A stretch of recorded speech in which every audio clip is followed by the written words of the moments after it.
दोस्तों, दो राज्यों के चुनावी नतीजे ने पूरी तरीके से सबको चौंका कर रख दिया है। जिस तरीके से महाराष्ट्र के नतीजे आए, झारखंड में इंडिया गठबंधन की सरकार तो बनी, लेकिन महाराष्ट्र में इंडिया गठबंधन की करारी हार हुई। जो मुद्दे भारतीय जनता पार्टी झारखंड में उठा रही थी, जिस तरीके से सांप्रदायिक नारों का सहारा लेकर चुनाव जीतने की कोशिश की गई, ठीक उसी तरीके से महाराष्ट्र में भी वो नारे लगाए गए। लेकिन झारखंड में करारी हार मिली, लेकिन महाराष्ट्र में महायुति गठबंधन को अपार जन समर्थन मिला। अब उसके बाद से यह सवाल उठने लगा है कि आखिर जिन नारों और जिन मुद्दों के सहारे भारतीय जनता पार्टी ने झारखंड में चुनाव लड़ा, वहां पर करारी हार का सामना करना पड़ा, और जिन मुद्दों और नारों के सहारे महाराष्ट्र में चुनाव लड़ा, वहां पर बम्पर जीत कैसे हो गई। तो दोस्तों, अब लगातार चुनाव आयोग पर सवाल उठ रहा है कि आखिर जिस तरीके से चुनावी आंकड़े में बदलाव किया गया, उसमें तब्दीली आई। पहले आंकड़ा कुछ और बताया गया, लोगों को कुछ और आंकड़ा दिखाया गया, लेकिन कुछ घंटों के बाद उसमें बदलाव आ गया। जो हेरा फेरी की गई है, अब चुनाव आयोग पर लगातार सवाल खड़ा किया जा रहा है। संजय राउत ने साफ तौर पर कह दिया है कि यह जो चुनावी नतीजा है, किसी भी सूरत में कबूल नहीं है। अब जिस तरीके से ईवीएम पर सवाल खड़ा हो रहा है कि ईवीएम को हैक किया गया था, जो सबूत दिखाए जा रहे हैं, क्या उसके दम पर चुनाव आयोग कार्रवाई करेगा? क्या दोनों राज्यों में जिस तरीके से भारतीय जनता पार्टी ने सांप्रदायिक नारों का सहारा लेकर एक जगह करारी हार का सामना उसको करना पड़ा और एक जगह जीत दर्ज हुई है, क्या चुनाव आयोग वहां पर चुनाव रद्द करेगा? ऐसी तमाम मांगे अब चुनाव आयोग से की जा रही हैं। लेकिन जिस तरीके से उत्तर प्रदेश में उपचुनाव हुआ, तस्वीरें आपके सामने थी कि किस तरीके से प्रशासन को लगाकर लोगों को वोट डालने से रोका गया और उनको बूथ तक नहीं पहुंचने दिया गया। ठीक उसी तरीके से अब महाराष्ट्र में भी बात सामने आ रही है। संजय राउत, उद्धव ठाकरे और कांग्रेस पार्टी ने साफ तौर पर यह कह दिया है कि ये सारे नतीजे अप्रत्याशित हैं। जनता कभी भी गद्दारों को वोट नहीं कर सकती है। जिन लोगों ने पार्टी तोड़कर दूसरे दल में शामिल हो गए, उनके साथ जाकर सरकार में बैठ गए, जनता में भारी आक्रोश था, लेकिन उसके बावजूद भी जब नतीजे आते हैं तो उन्हीं के पक्ष में आ जाते हैं। अब लगातार यह सवाल उठ रहा है कि क्या चुनाव आयोग मिली भगत थी? क्या चुनाव आयोग ने मिलकर कोई खेल किया है? लोगों ने साफ यह कहना शुरू कर दिया है कि जनता का यह मैंडेट नहीं है, बल्कि खेल कहीं और हुआ है। दो खबर निकलकर सामने आ रही है। एक, जिस तरीके से संजय राउत आरोप लगा रहे हैं, और दूसरी खबर जो ईवीएम हैक करने की बात की जा रही है। पहले हम ईवीएम हैक को देखते हैं कि किस तरीके से चुनाव आयोग पर अब सवालिया निशान खड़ा हो रहा है कि पूरा चुनाव कैप्चर करके जिताया गया है। देखिए, खबर आपकी स्क्रीन पर है। ईवीएम को हैक किया गया, हर जगह नहीं बल्कि चुनिंदा तरीके से हुआ। महाराष्ट्र के नतीजे पर कांग्रेस नेता ने बड़ा आरोप लगाया है। महाराष्ट्र विधानसभा चुनाव को लेकर आए नतीजों पर लगातार सवाल उठाए जा रहे हैं। अब कांग्रेस नेता ने बड़ा आरोप लगाते हुए कहा है कि महाराष्ट्र में हमारे कुछ नेताओं ने शनिवार को बैठक की और चुनावी नतीजों का विश्लेषण किया गया। हमें जो जानकारी मिली है वो हैरान करने वाली है कि ईवीएम को हैक किया गया है। हर एक निर्वाचन क्षेत्र में नहीं बल्कि चुनिंदा तरीके से ये किया गया है। उन्होंने आगे कहा कि ये सच तो है, इस पर हमें कुछ कहने की जरूरत नहीं है। हम इसे लेकर चुनाव आयोग से अपील करने जा रहे हैं। मालूम हो कि कांग्रेस ने महाराष्ट्र विधानसभा के चुनाव के नतीजों को अप्रत्याशित बताया है।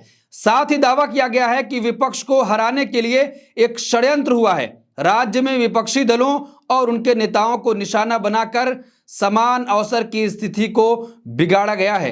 अब दोस्तों, जिस तरीके से लगातार अब ईवीएम हैक करने की बात की जा रही है और कहा जा रहा है कि पूरी तरीके से हैक नहीं था, बल्कि चुनिंदा निर्वाचन क्षेत्रों में ऐसा किया गया है ताकि किसी को शक ना हो पाए। क्या चुनाव आयोग मिलकर भारतीय जनता पार्टी के साथ काम कर रहा है? वो सारी चीजें आपको, अगर उत्तर प्रदेश के चुनाव को आपने देखा होगा, जो उपचुनाव हुए, वहां साफ तौर पर अखिलेश यादव ने आरोप लगाया कि पुलिस प्रशासन लोगों को वोट डालने नहीं दे रही है, लोगों को घरों से निकलने नहीं दिया गया।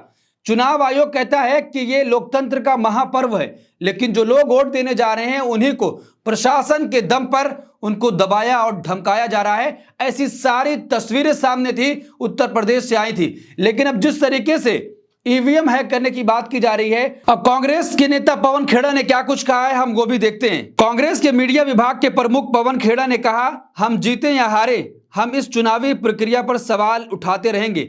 जहां बच्चों के पेपर लीक हो जाते हैं, वहां आंख बंद कर मशीनों और चुनावी प्रक्रिया पर भरोसा नहीं किया जा सकता।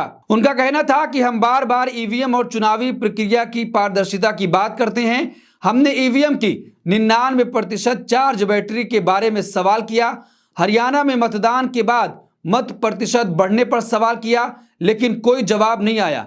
चुप रहना कोई उत्तर होता है क्या? अब देखिए खबर जो दूसरी थी कि जिस तरीके से जो चुनावी आंकड़ा था कि कितना प्रतिशत वोट हुआ है, उसमें जो बढ़ोतरी हुई वो साफ तौर पर चुनाव आयोग पर एक सवाल खड़ा करती है। जिस दिन वोटिंग थी 20 तारीख को वोटिंग हुई है, उस दिन चुनाव आयोग ने अपने ऑफिशियल वेबसाइट पर जो डेटा अपलोड किया है उसके मुताबिक 65.11% वोट पड़ा। लेकिन 21 तारीख जैसे हुई ये आंकड़े बदल गए और उसमें पूरी तरीके से तब्दीली देखने को हुई। 1% पूरी तरीके से वहां पर वोट बढ़ाने की कोशिश की गई। अब चुनाव आयोग ने जो जानकारी दी है 21 तारीख की सुबह की जानकारी कि वहां पर 66.1% वोट वहां पर पूरी तरीके से पड़ा है। आप अंदाजा लगाइए कि पहले 65% और उसके बाद फिर 66%। तो ये जो चुनाव आयोग का खेल है कि पहले कुछ और आंकड़े दिए जाएंगे, लेकिन उसके बाद दूसरे दिन आंकड़ों में तब्दीली आ जाएगी, आंकड़े बदल दिए जाएंगे। अब संजय राउत क्या कुछ कह रहे हैं, संजय राउत ने क्या कुछ कहा इस नतीजों पर, हम वो भी जानते हैं और किस पर वो सवाल खड़ा कर रहे हैं। संजय राउत ने कहा कि इन चुनाव नतीजों में कुछ गड़बड़ है, ये लोगों का फैसला नहीं है। उन्होंने इन नतीजों को उद्योगपति गौतम अडानी से भी जोड़ा और कहा कि यूएस में जांच की खबर सामने आने के बाद अडानी ने महाराष्ट्र में महायुति की जीत के लिए कदम उठाए। संजय राउत ने आरोप लगाते हुए कहा कि हर निर्वाचन क्षेत्र में मनी मशीनें स्थापित की गई। महाराष्ट्र के लोग ईमानदार हैं, लेकिन यहां की चुनाव प्रक्रिया में बेईमानी का उच्चतम स्तर देखा गया है।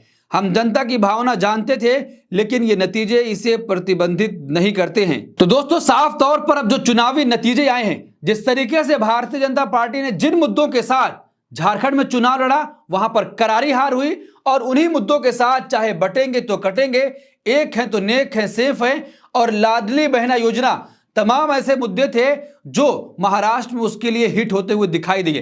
तो अब सवाल ये उठता है कि आखिर जो मुद्दे लेकर झारखंड में भाजपा गई वहां पर करारी हार हुई, लेकिन उन्हीं मुद्दों के साथ महाराष्ट्र में उसको जीत कैसे मिल गई।